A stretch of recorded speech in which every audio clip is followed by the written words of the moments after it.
Hello உறவுகளே, எல்லாரும் எப்படி இருக்கீங்க? நல்லா இருக்கீங்களா? ஸோ இது வந்து ஒரு புரோட்டான் வகையை சேர்ந்த ஒரு அழகு செடி அப்படின்னு சொல்லலாம்.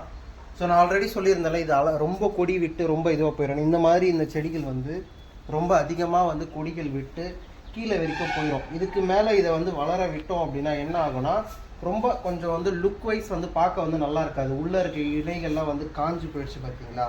ஸோ அந்த மாதிரி நேரத்தில் நாங்கள் என்ன பண்ணுவோம் அப்படின்னா, அதிலிருந்து இந்த மாதிரி நல்லா வளர்ந்துருக்கக்கூடிய இலைகளை பிச்சு எடுத்து, ஸோ இந்த மாதிரி அழகாக அது வந்துடும். வந்தப்புறம் அதை வேற ஒரு தொட்டிக்கு இந்த மாதிரி மாற்றிடுவோம்.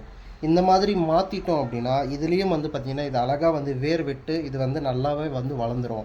ஸோ இந்த மாதிரி பண்ணுறதுனால நம்ம கார்டனில் இருக்கக்கூடிய பூக்களும் ரொம்ப அதிகமாகும். நம்மக்கிட்ட இது ஒரு செடி தான் இருக்குது அப்படின்னு இல்லை, இது ஒரு செடியை இன்னொரு தொட்டிக்கு மாற்றும் போது இது ஒன்று 2 ஆகும், 2 4 கூட ஆக்கலாம். இதை வச்சு நம்ம ஒரு ஃபார்மிங் கூட பண்ணலாம்.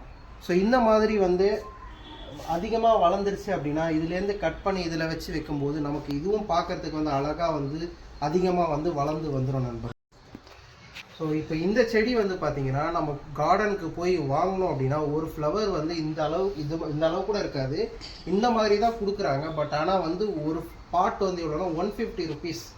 ஆனால் இப்போ நம்ம வீட்டில் அழகாக வளர்த்துட்டோம் அப்படின்னா நம்ம இதே மாதிரி க்ரோத் பண்ணி இதை இது மாதிரி ஃபார்மிங் பண்ணிட்டோம் அப்படின்னு வச்சு பார்த்தீங்கன்னா நம்ம கூட ரொம்ப சீப்பாகவும் சேல் பண்ணலாம். அண்ட் நம்ம ரிலேட்டிவ்ஸ்க்கு கிஃப்டாகவும் கொடுக்கலாம்.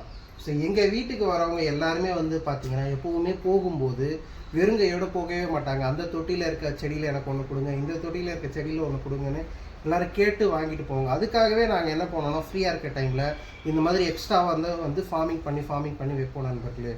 ஸோ இதில் உங்களுடைய கருத்துக்கள் என்ன அப்படின்றது, உங்களுக்கு கார்டனிங் பண்ண பிடிக்குமா அப்படின்றதையும் கமெண்ட் செக்ஷனில் சொல்லுங்கள்.